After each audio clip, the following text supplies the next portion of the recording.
بسم اللہ الرحمن الرحیم۔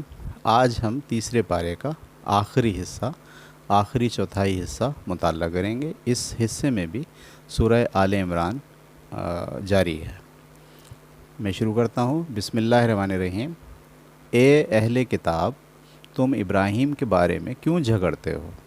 درا حال یہ کہ توریت اور انجیل اسی کے بعد ہی نازل ہوئی ہیں، پھر کیا تم اتنی بات نہیں سمجھتے؟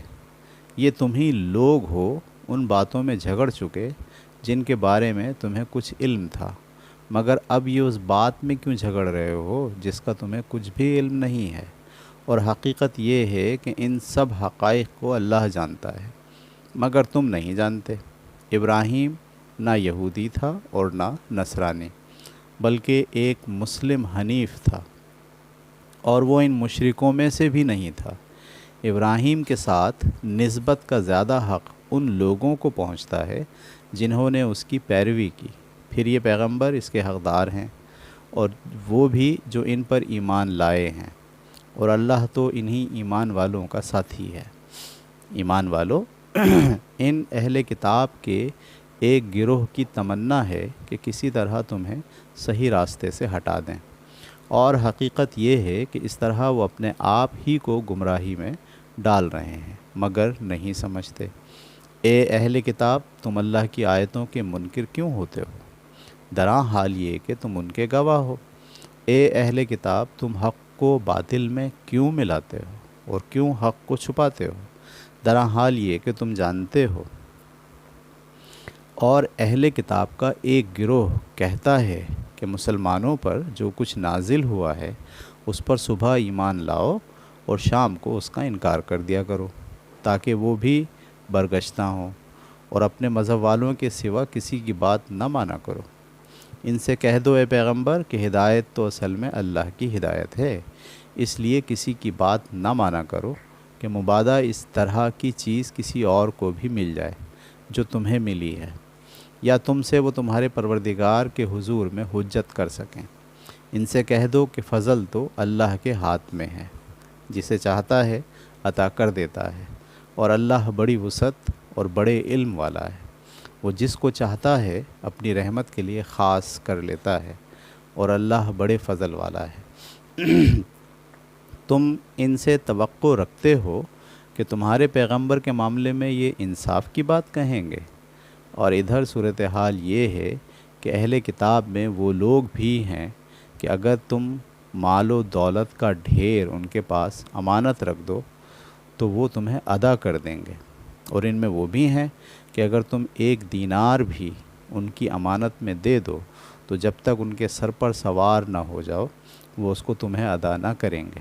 یہ اس وجہ سے کہ انہوں نے کہہ رکھا ہے کہ ان امیوں کے معاملے میں ہم پر کوئی الزام نہیں، اور حقیقت یہ ہے کہ وہ جانتے بوجھتے اللہ پر جھوٹ باندھتے ہیں۔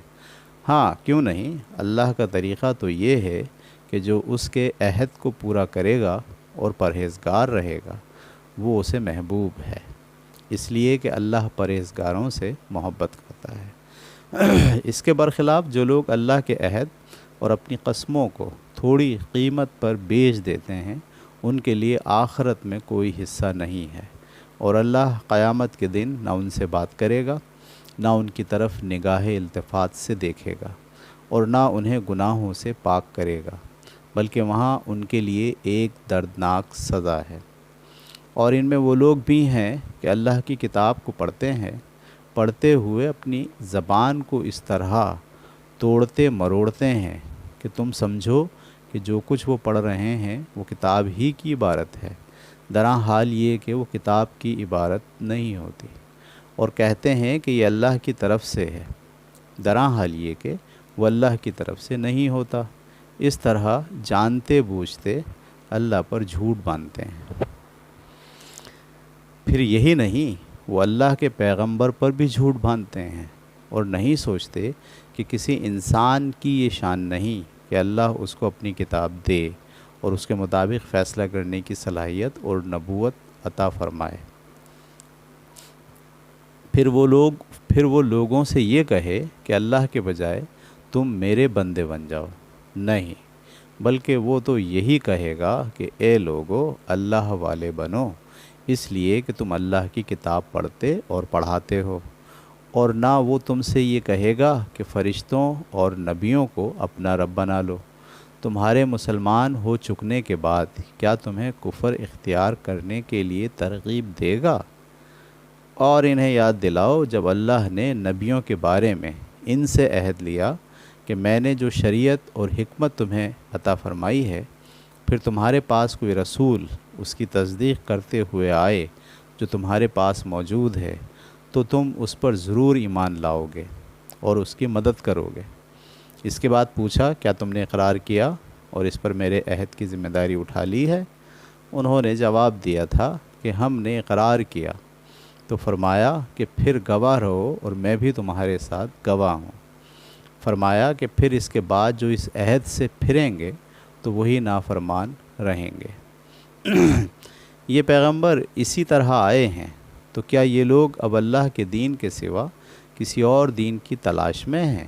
درا حال یہ کہ زمین اور آسمانوں میں توأن و کرہن سب اسی کے فرما بردار ہیں اور اسی کی طرف لوٹائے جائیں گے۔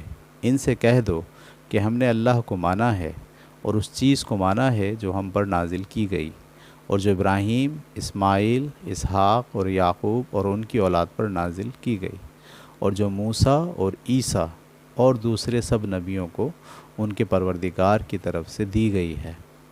ہم ان میں سے کسی کے درمیان فرق نہیں کرتے، یہ سب اللہ کے پیغمبر ہیں اور ہم اسی کے فرما بردار ہیں۔ یہی اسلام ہے، اور جو اسلام کے سوا کوئی اور دین اختیار کرنا چاہے گا تو اس سے وہ ہرگز قبول نہ کیا جائے گا، اور قیامت میں وہ نامرادوں میں سے ہوگا۔ تم ان کی ہدایت چاہتے ہو؟ اللہ ان لوگوں کو ہدایت کس طرح دے گا جو ماننے کے بعد منکر ہو گئے ہوں؟